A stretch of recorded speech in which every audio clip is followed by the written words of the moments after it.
ఏ దేశమైతే సముద్రాన్ని కంట్రోల్ చేస్తుందో అది ప్రపంచాన్ని కూడా శాసిస్తుంది అని ఒక ఫేమస్ స్కాలర్ చెప్పాడు. ఇప్పటి వరల్డ్ సూపర్ పవర్ అయిన అమెరికాకు గట్టి పోటీస్తున్న దేశం చైనా. చైనా సూపర్ పవర్ కావడానికి వేస్తున్న ఎన్నో ఎత్తుల్లో ఒక ముఖ్యమైన ఎత్తు ఇండో పెసిఫిక్ సముద్రం పైన ఆధిపత్యం. ఇక్కడ నేను ఎత్తులు అనే వర్డ్ యూజ్ చేయడానికి కారణం జియో పాలిటిక్స్ అనేది ఒక చెస్ బోర్డ్ లాంటిది. ఎవరైతే లాంగ్ టర్మ్ గెయిన్ను ఆలోచించి ఆడుతాడో వాడే గెలుస్తాడు. సో ఎందుకు చైనా ఇండో పెసిఫిక్ సముద్రం పైన ఆధిపత్యాన్ని కోరుకుంటోంది? ఈ సముద్ర దీవుల్లో ఎందుకు తమ యొక్క మిలిటరీ బేసెస్ను కడుతోంది? రీసెంట్గా ఇక్కడున్న సోలోమన్ ఐలాండ్స్లో చైనా కట్టబోతున్న మిలిటరీ బేసెస్ను యుఎస్, ఆస్ట్రేలియా, న్యూజిలాండ్ దేశాలు ఎందుకు ఖండిస్తున్నాయి? ఎందుకు ఈ సముద్రం అంత ఇంపార్టెంట్? చైనా ఎత్తులకు కౌంటర్గా యుఎస్, ఇండియా, జపాన్ దేశాల యొక్క పై ఎత్తుల గురించి తెలుసుకునే ముందు నేను మీ నుండి కోరుకునేది ఒక లైక్ అండ్ దయచేసి మన ఛానల్ను సబ్స్క్రైబ్ చేయండి. దీనివల్ల మన ఛానల్ రీచ్ పెరుగుతుంది. ఇక్కడ కనిపిస్తున్న ఏరియాను ఇండో పెసిఫిక్ ఓషన్ అంటారు. బేసికల్గా ఇండియన్ అండ్ పెసిఫిక్ ఓషన్ను కలిపి ఇండో పెసిఫిక్ ఓషన్ అంటారు. సౌత్ చైనా సీ కూడా ఇండో పెసిఫిక్ ఓషన్ కిందికే వస్తుంది. Nearly half of world population, nearly 2/3 of world's economy ఈ పెసిఫిక్ ఓషన్కు కనెక్ట్ అయి ఉంది. ప్రపంచంలోని 7 శక్తివంతమైన మిలిటరీ పవర్స్ కలిగిన దేశాలు ఈ ఇండో పెసిఫిక్ సముద్ర తీరంలో ఉన్నాయి. సింపుల్గా చెప్పాలంటే ఇది సముద్రం కాదు, ఇది ఒక గేట్వే ఆఫ్ సూపర్ పవర్ అని చెప్పవచ్చు. ఓకే, ఇక మెయిన్ పాయింట్కి వస్తే ఈ ఇండో పెసిఫిక్ ఓషన్ పైన చైనా తన పట్టును బిగించాలి అని చూస్తోంది. తద్వారా వరల్డ్ సూపర్ పవర్ కిరీటాన్ని కొట్టాలి అని మాస్టర్ ప్లాన్ వేస్తోంది. Already China south China sea మాదే అని క్లెయిమ్ చేస్తోంది. సౌత్ చైనా సీ చుట్టూ ఉన్న దేశాలైన వియత్నాం, మలేషియా, ఫిలిప్పీన్స్, ఇండోనేషియా దేశాలను కూడా డామినేట్ చేస్తోంది. ఈస్ట్ చైనా సీలో ఉన్న జపాన్ యొక్క సెంకాకు ఐలాండ్స్ కూడా మావే అని చైనా క్లెయిమ్ చేస్తోంది. ఇక ఇండియన్ ఓషన్లో ఉన్న ఇండియన్ ఇన్ఫ్లుయెన్స్ను కౌంటర్ చేయడానికి చైనా స్ట్రింగ్ ఆఫ్ పర్ల్స్ అనే స్ట్రాటజీను వేసింది.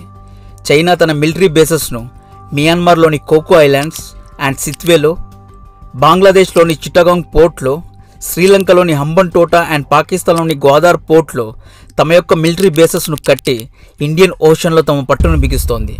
ఇప్పుడు న్యూజిలాండ్, ఆస్ట్రేలియా బ్యాక్యార్డ్లో ఉన్న సోలోమన్ ఐలాండ్స్లో చైనా తన మిలిటరీ బేసెస్ను కడుతోంది. ఇదంతా చైనా ఎందుకు చేస్తోంది అని మనోళ్ళలో కొంతమందికి ఇప్పటికే డౌట్ వచ్చి ఉంటుంది. సూపర్ పవర్ కావడానికి కావలసిన మొదటి క్వాలిటీ ఎక్స్పాన్షనిజం. ఎక్స్పాన్షనిజం అంటే విస్తరణవాదం. ఇంకా సింపుల్గా చెప్పాలంటే వ్యాపారం పేరుతో వేరే దేశాల మీద ఎగబడి దోచుకోవడం. చైనా ఇండో పెసిఫిక్ ఓషన్లో ఇన్ఫ్లుయెన్స్ పెంచుకోవడం, బెల్ట్ అండ్ రోడ్ ఇనిషియేటివ్, సీపాక్ వంటి ప్రాజెక్ట్స్ కట్టడానికి కారణం ట్రాన్స్పోర్టేషన్ అంటే కనెక్టివిటీని పెంచుకోవడానికి. ఎప్పుడైతే చైనా యొక్క connectivity Europe, middle east, Africa వంటి దేశాలతో మెరుగుపడుతుందో అప్పుడు చైనా వస్తువులు ఎక్కువ దేశాలకు ఎక్స్పోర్ట్ అవుతాయి. దీంతో చైనీస్ కరెన్సీ వాల్యూ పెరుగుతుంది. వీటన్నిటిని సేఫ్ గార్డ్ చేయడానికే చైనా ఇన్ని మిలిటరీ బేసెస్ను కడుతోంది. ఇటువంటి స్ట్రాటజీనే గతంలో అమెరికా కూడా ఉపయోగించింది. రెండవ ప్రపంచ యుద్ధం తర్వాత సూపర్ పవర్గా మారిన అమెరికా ఇండో పెసిఫిక్ ఓషన్ పైన తమ పట్టును బిగించింది. అమెరికన్, యూరోప్ దేశాలను ఏషియా దేశాలతో కనెక్ట్ చేసే సముద్ర మార్గం ఇది. ప్రపంచంలో ఆర్థిక వ్యవస్థను డ్రైవ్ చేసే కెపాసిటీ రాబోయే రోజుల్లో ఏషియా దేశాలైన చైనా, ఇండియా, జపాన్ మరియు ఆసియాన్ దేశాలకు ఉంది అని 1970లోనే అమెరికా గ్రహించింది. ఇండో పెసిఫిక్ ఓషన్లో ఫ్రీ ట్రేడ్ కనెక్టివిటీని మెరుగుపరచాలి అనుకుంది. ఫ్రీ కనెక్టివిటీ అంటే వెస్ట్ నుండి ఈస్ట్కు ట్రేడ్ షిప్పింగ్ రూట్స్ స్వేచ్ఛగా వితౌట్ రిస్ట్రిక్షన్స్ ఉండేలాగా అమెరికా చూసుకుంది. ఎప్పుడైతే కనెక్టివిటీ పెరుగుతుందో ట్రేడ్ పెరుగుతుంది. ట్రేడ్ అంటే సముద్ర వ్యాపారం పెరుగుతుంది. ఎప్పుడైతే ట్రేడ్ పెరుగుతుందో అప్పుడు సముద్ర తీరం వద్ద ఉన్న దేశాల యొక్క కాస్ట్ ఆఫ్ లివింగ్ పెరుగుతుంది. ఎప్పుడైతే కాస్ట్ ఆఫ్ లివింగ్ పెరుగుతుందో అప్పుడు ప్రజల్లో పర్చేసింగ్ పవర్ పెరుగుతుంది. పర్చేసింగ్ పవర్ పెరిగితే ప్రజలు వస్తువులను కొంటారు. ఎవరి వస్తువులు కొంటారు? వెస్టర్న్ దేశాలైన అమెరికా, యూరోప్ నుండి మ్యానుఫ్యాక్చర్ అయిన వస్తువులు కొంటారు. దీనివల్ల లాభం ఎవరికి? వెస్టర్న్ దేశాలకు. సరే, ఇప్పుడు కాస్ట్ ఆఫ్ లివింగ్ మెరుగుపడింది. నెక్స్ట్ ఆ దేశాలు ఫ్యూచర్లో వచ్చే థ్రెట్స్ను కౌంటర్ చేయడానికి తమ యొక్క మిలిటరీ శక్తిని మెరుగుపరుచుకుంటాయి. మిలిటరీ వెపన్స్ ఎవరి దగ్గర కొంటారు? అది కూడా అమెరికా దగ్గర కొంటారు. దీనివల్ల అమెరికన్ ఎకానమీ పెరుగుతుంది. అమెరికా రెండవ ప్రపంచ యుద్ధం తర్వాత Japan, Australia, Philippines, Thailand, Taiwan వంటి దేశాలతో ఐరన్ క్లాడ్ మిలిటరీ అలయన్స్ చేసుకుంది. ఐరన్ క్లాడ్ మిలిటరీ అలయన్స్ అంటే ఈ దేశాలకు మిలిటరీ అండ్ నేవల్ సపోర్ట్ను అమెరికా అందిస్తుంది. ఈ దేశాలపైన ఎవరైనా దాడి చేస్తే అమెరికా వీరికి అండగా నిలబడుతుంది.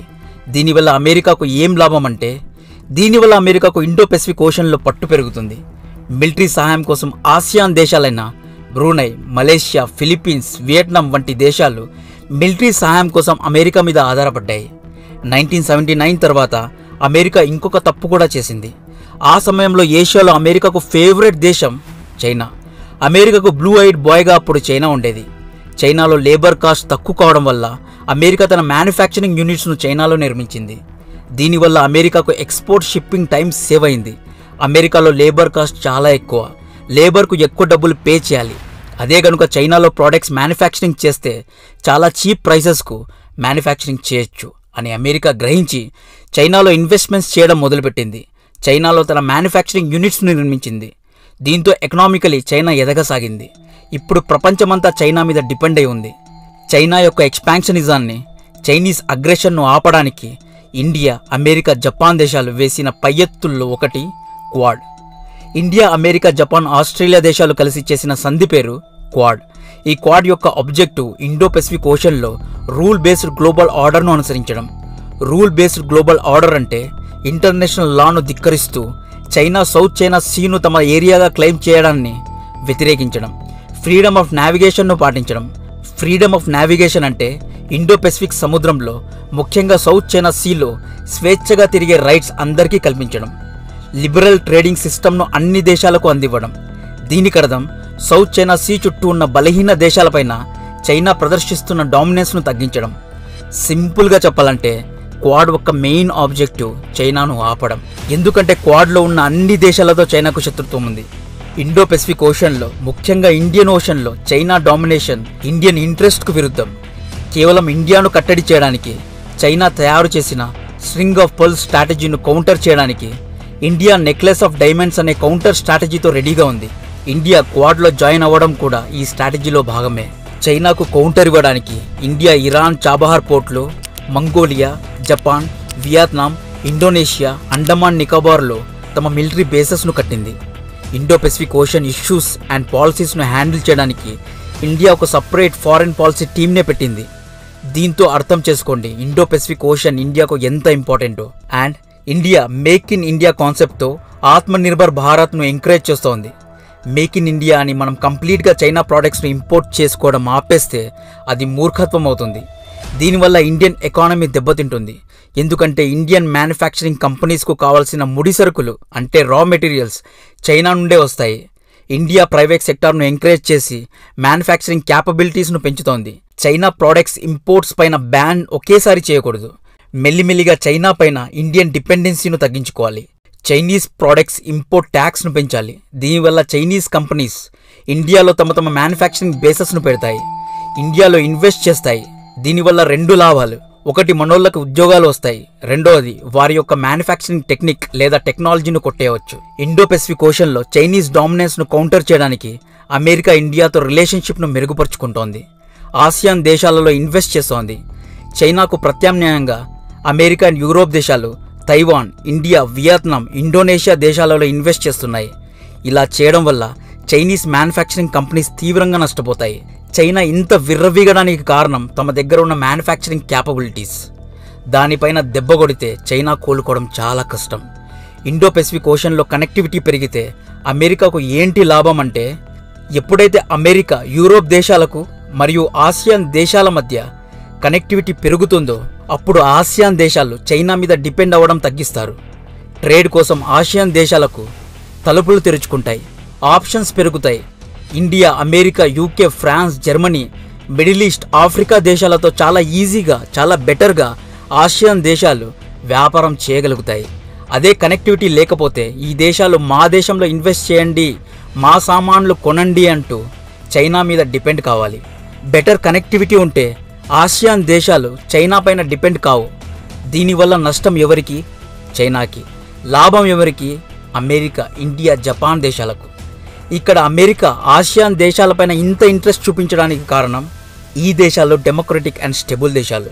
దీనివల్ల ఇక్కడ ఇన్వెస్ట్ చేయడానికి అమెరికా ఇంట్రెస్ట్ చూపిస్తోంది. చైనా ఒక కమ్యూనిస్ట్ దేశం. చైనా ఒకవేళ సూపర్ పవర్ అయితే చైనా ఇంటర్నేషనల్ లాస్ లేదా రూల్స్కు కట్టుబడి ఉండదు. అలాగని అమెరికా అన్ని ఇంటర్నేషనల్ రూల్స్కు కట్టుబడి ఉంటుంది అని నేను చెప్పట్లేదు. కానీ చైనాతో పోల్చుకుంటే కొంతవరకు అమెరికా పాలసీస్కు గౌరవం ఇస్తుంది. ఈ విషయంలో చైనా చాలా అధ్వానం. సౌత్ చైనా సీలోని ఫిలిప్పీన్స్ యొక్క ఎక్స్క్లూజివ్ ఎకనామిక్ జోన్ నుండి చైనా తప్పుకోవాలి అని ఇంటర్నేషనల్ ట్రిబ్యునల్ కోర్టు తీర్పు ఇస్తే చైనా ఆ తీర్పును లెక్క చేయలేదు. చైనా పేద దేశాలైన ఆఫ్రికా, ఏషియా దేశాలకు అప్పులు ఇచ్చి అప్పుల ఊబిలో పడేసింది. చైనా ఎక్స్పాన్షనిజం స్ట్రాటజీలో చైనా ఆడిన లాంగ్ టర్మ్ ఎత్తు బెల్ట్ అండ్ రోడ్ ఇనిషియేటివ్. చిన్నపిల్లలకి చాక్లెట్ చూపించి బుట్టలో వేసుకున్నట్లు చైనా పేద ఆఫ్రికా దేశాలు, ఏషియా దేశాలకు బెల్ట్ అండ్ రోడ్ ఇనిషియేటివ్ అంటూ ఆశ చూపించింది. బెల్ట్ అండ్ రోడ్ ఇనిషియేటివ్ అంటే రోడ్స్, రైల్స్, సముద్ర మార్గం ద్వారా చైనాను Europe, central Asia, middle east, Africa దేశాలకు కనెక్ట్ చేయడం. కనెక్టివిటీ పెరిగితే వ్యాపారం పెరుగుతుంది.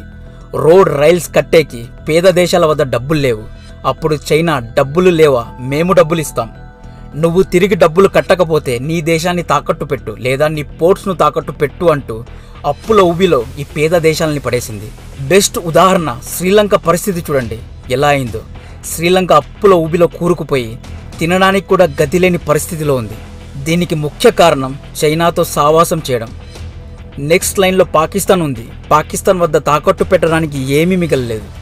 సో ఈ జియో పాలిటిక్ చదరంగంలో ఎవరి ఎత్తులు వర్కౌట్ అవుతాయి, చైనా ఆశయాలు నెరవేరుతాయా లేదా అని కింద కమెంట్ చేయండి. కంటెంట్ నచ్చితే లైక్ చేయండి, వీడియో నచ్చితే సబ్స్క్రైబ్ చేయండి. జై హింద్.